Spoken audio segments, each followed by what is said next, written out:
네, 여러분 반갑습니다. 울산 현대해상 이규헌입니다. 이규헌의 교통가공 251화고요. 간만에 찍는 것 같아요. 주제는 사실 이게 정해놓은 지가 꽤 됐는데, 사실 오래간만에 찍습니다. 뭐, 지 혼자 바빴어요. 미안합니다. 자, 뭘 살펴볼 거냐면 우측 계문.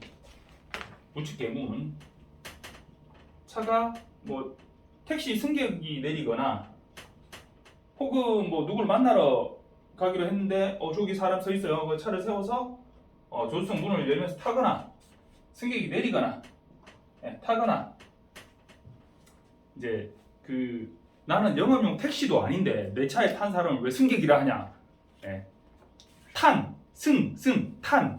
객, 나 아니잖아요. 객이잖아요. 그죠? 승객이라고 표현합니다. 승객의 승하차를 위해서 차를 세워서 우측 계문을 한 차량하고 그 옆으로 우측으로 추월한 이륜차하고의 사고가 발생했을 때 요거를 뭐라고 하냐면 계문사고라고 합니다. 보험에 대해서, 교통사고에 대해서 뭔가 좀 아시는 분한테 계문사고 이렇게 얘기하면 딱 나오는 과실이 뭐냐면 8대2 딱 이럽니다. 요 계문사고는 뭐냐면 골목길이에요. 그래서 우리 집 앞에 마침 자리가 있어. 차를 딱 댔어요. 우측으로 딱 댔어요. 내리려고 이제 짐 챙겨가지고 문 팡 여는데 지나가는 차가 와자작. 이게 계문사고 8대2예요.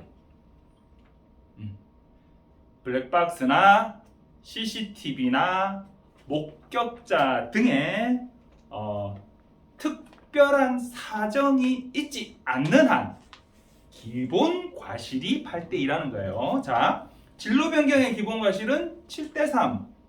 그렇지만 아니 이걸 어떻게 피해? 이걸 어떻게 예측해? 깜빡이도 안 켜고 바로 인접한 거리에서 내가 가는 차로는 조금 이렇게 뚫려 있고 이쪽 차로는 밀린다고 그거 서 있다가 확 튀어나와가지고 내 꿀이 꽉 박은 거 이거 아니 이게 진로 변경이라고 7대3이라고? 장난해? 이제 이런 항변에 의해서 요런 사고는 몇 대 몇, 요런 사고는 몇 대 몇, 가감산 요소, 느리고 줄이는 요소는 뭐 어떤 경우에는 어떻게 이런 기준이 정해져 있죠. 계문사고는 다 필요 없고 무조건 8대2 이게 아니고 기본은 이거다. 그러면 기본이 이거인 이유가 뭘까요? 이전의 사고의 판례와 법규에 누가 어느 만큼 주의해야 되느냐의 근거에 의해서 기본 과실은 산정이 돼요. 그것도 세월이 가면서 변경되는 경우가 있긴 해요. 있긴 한데 대부분은 좀 논리적인 근거에 의해서 산정이 됩니다. 거기서 아니 문을 열긴 열었지만 뭐 충분히 문을 열 거라는 거를 갖다가 액션을 취하고 보여주고 했는데 뒤에서 오던 차가 아무 생각 없이 그냥 가다가 막았다. 그러면 네 과실 20%보다 조금 더 해야 된다. 뭐 혹은 뒤집어 가지고 네가 오히려 가해자다. 뭐 그럴 수도 있죠. 문 열어놓고 짐 챙긴다고 이러면서 한 발은 벌써 뺐고 뭐 이러고 있는데 뻔히 문이 열리는 걸 보면서 가서 봤다. 그러면 그건 계문사고 아니죠.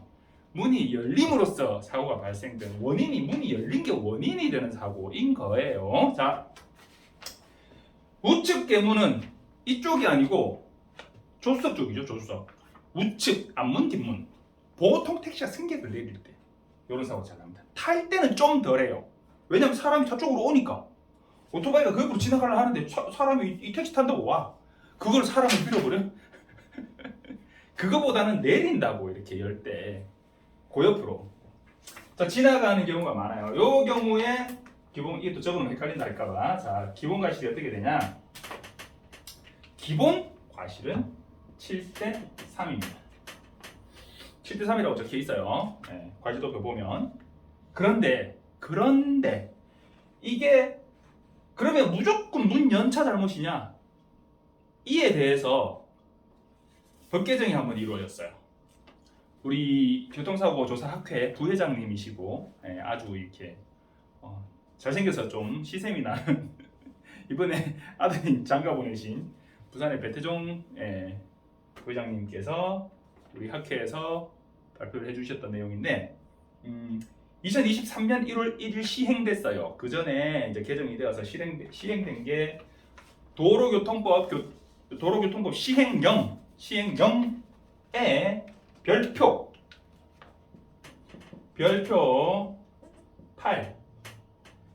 8의 내용에 하나가 추가됐어요.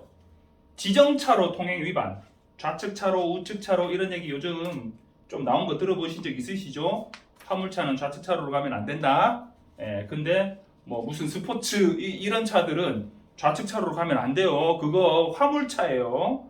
자, 신고하면은 스티커 날라옵니다. 자, 지정차로 통행 위반, 차로 너비보다 넓은 차 이런 차들은 통행이 금지되어 있고 뭐 이런 거 이제 해가지고 이제 도로교통법 14조에 근거해서 이거를 범칙금을 얼마를 매기겠다 이게 이제 시행령이 나와 있거든요.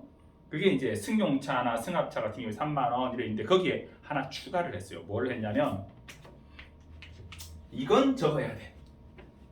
차로 통행 준수 의무 위반. 차로 통행 준수 의무 위반. 오토바이 같은 경우에 2만 원, 승용차 같은 경우에 3만 원 범칙금 땅. 차로 통행 준수 의무 위반이라는 게 무슨 말일까요? 차로로 가라는 거야. 차로로. 네, 지금 이 도로 한복판에서 이거 문을 연 상황이 되는데 이러면 이게 아니겠지. 네. 여기 이제 연석선이 있고 길 가장자리 구역 선이 있고 이렇게 이제 밑으로 약간 이렇게 이제 포장은 여기까지 돼 있고 여기 이제 인도 연석선이 있고 여기 인도가 있겠죠. 길 가장자리 구역선 노란색, 흰색 혹은 뭐 이렇게 꺽쇠 이렇게 있는 이 선 안으로 여기서 여기까지가 차로거든요.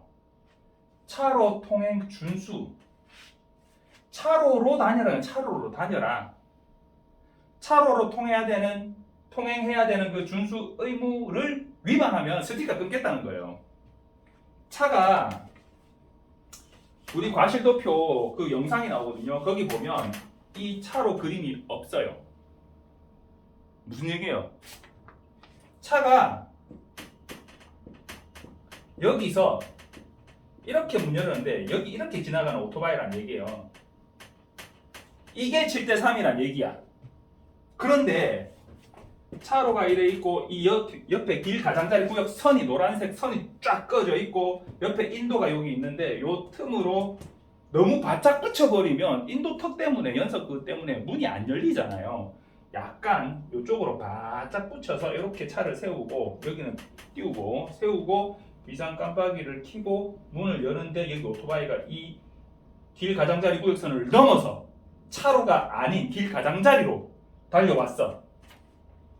이게 7대3이 되는 게 타당할까요? 아니라는 거예요. 이 경우는 오토바이를 가해자로 봐라 라는 게 경찰의 현재 판단이에요. 이 경우라면, 이렇게 명확한 경우라면. 그런데 그래서 무조건 오토바이 100% 막 하여튼 오른쪽 문 연 거는 이제부터는 다 오토바이 가해자 그렇게 될 수는 없어요. 왜냐하면 이 옆으로 오토바이가 온 건 문제잖아요. 이 옆으로 자전거가 온 건 합법이라는 거예요. 자전거는 길 가장자리로 다니라고 돼 있거든요. 그러니까 요 선 안으로 차로 가쪽으로 다녀도 되고 이 길 가장자리로 다녀도 돼요. 자전거는. 그래서 단속하는데 자전거 등은 많은 데 있는데 자전거도 차로 안으로 다니지 요로는 다니지 말라고 돼 있는데 자전거 단속 안 해요. 현실적으로. 왜냐면 도로교통법에도 어차피 자전거는 길 가장자리로 다녀라 돼 있거든요. 요 길 가장자리 구역 이거 말이 아니라 차로의 오른쪽 끝편 요거 얘긴데 그렇지만 자전거는 길 가장자리로 다니라고 했기 때문에 길 가장자리 구역으로 다녀도 된다라는 논거가 가능은 해요. 가능은. 근데 이거까지 자전거는 단속 안 한단 말이에요. 그러면 자전거가 올 수도 있다라는 부분은 적어도 차가 주의를 해줘야 돼. 바짝 붙여댔지만. 그건 무슨 얘기예요? 한번 살펴봤어야 됐다는 얘기지. 안 살펴보고 문 방해 하는 거 일단 잘못이라는 얘기예요. 그러니까 기본은 누가 뭐래도 기본은 문 연차가 일단은 잘못인데 문 연차가 길 가장자리 구역선으로 바짝 붙여대고 비상 깜빡이 켜고 브레이크 등이 불이 들어와 있고 누가 봐도 사람이 내릴 것 같은 분위기에서 아무 생각 없이 그냥 나는 빨리 갈래 이 차 뭐야 옆으로 쫙 가는 오토바이하고 사고 나면 오토바이가 오히려 가해자 될 수도 있다. 제가 여기서 될 수도 있다 이러면은 이제 오토바이로 옆에 지나가던 사람들은 다 전화와. 안 그래도 제가 유튜브에서 영상을 봤는데 제가 똑같은 사고가 났는데 저보고 오히려 잘못했다는데 이 도대체 무슨 경우입니까? 예, 될 수도 있다. 기본은 차가 잘못이다. 기본은 그렇지만 우측출 이륜차가 무조건 차에 대해서 우선권을 가지는 건 아니다. 왜? 단속 기준이 바뀌었다. 그러면 오토바이 네가 잘못하는 거에 대해서 범칙금 끊겠다 라고 하는 부분이 발생했기 때문에 오토바이 책임을 이제 물을 수 있는 법적 근거가 완전히 생겼다. 그러니까 오토바이 좀 제발 좀 안전하게 다니시라 라는 거고요. 시계가 없어졌어. 제가 10시 전에 차를 빼야 되거든요. 자, 10시 다 돼가요. 간호간병 통합 서비스 변경 이번 1당 부분을 한번 말씀드리고 싶은데요. 현대해상 다른 보험사도 있어요. 자, 간호간병 통합 서비스 변동이 뭐냐면 그냥 우리 코로나 사태 이후로 우리의 병원 간병 문화가 병문안 문화가 많이 바뀌었어요. 옛날에는 자 집안 어른이 병원에 입원을 해요. 그러면 당연히 해외 나가 있는 아들 빼고는 내려와 가지고 병실에 찾아뵙고 인사드리고 아이고 누굽니다. 아이고 그래 내가 이래 몸이 아프니 니를 한번 보는구나. 많이 컸네. 온 가족 화합의 장이 됐죠 병실이. 근데 코로나 사태 이후로 병실에 병문안이 돼요 안 돼요? 안 되죠. 자, 내가 거동이 불편해요. 거동 아예 못한다. 완전히 다리만 깁스했다. 뭐 이게 아니라 불편해요. 수술을 했다거나 혹은 내가 지금 입원을 했는데 혼자 거동하기 좀 불편해요.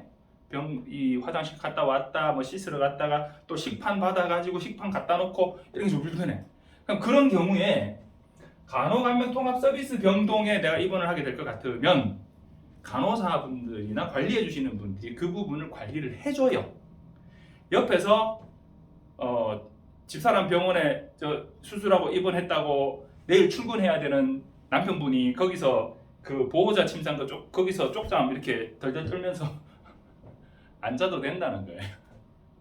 그래서 요거를 운영하는데 그렇게 비싸진 않아요. 일반적인 그 종합보험 수준의 비용이 8만 몇천 원 정도 나오는데 그게 의료보험 적용되거든요. 한 개인이 부담은 한 2만 몇천 원 정도 부담이 돼요 하루에. 근데 요거 입원하면 현대해상에서 간호간병 통합 서비스 병동에 입원하셨어요? 하고 18만 원을 줘요.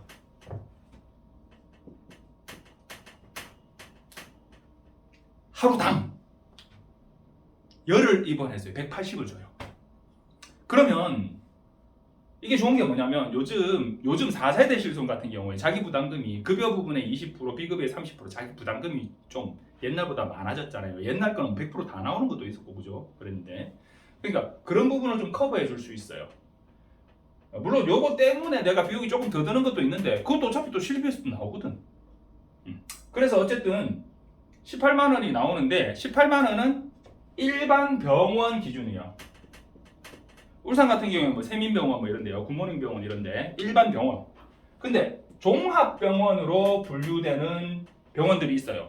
여러 과가 있잖아요. 그 울산 같은 경우에는 강서, 동강, 울산, 중앙, 뭐 동천동강, 뭐 21세 등등등등 이런 종합병원은 19만 원이 나와요. 만 원 더 나오죠. 울산에는 유일하게 전문 요양 기관이 울대병원 하나 있어요. 거기 같으면 20만 원 전문 나와요. 일당 며칠까지? 30일까지. 그러니까 근데 이게 보험료가 얼마 들어가냐? 작게는 2만 원대 후반 3만 원에서 한 많아봐야 5만 원, 4만 몇천 원, 3만 몇천 원, 4만 몇천 원 정도. 괜찮아요. 나이가 많아도 돼요.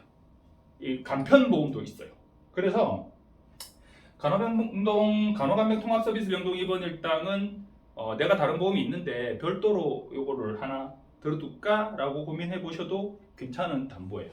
자, 그렇고요. 우측 계문과 우측 추월 이륜차에 대해서 살펴봤습니다. 요게 메인이었죠. 기본은 7대3이다. 일단 문 여는 차가 주의하는 게 맞다. 하지만 이제 경우에 따라서 오히려 오토바이가 가해자가 되는 경우가 있을 수 있다. 그러니까 오토바이 앞에 차가 어중간하게 간다, 어중간하게 선다. 그냥 옆으로 냅다 쌩 좀 하지 마시라 라는 거예요.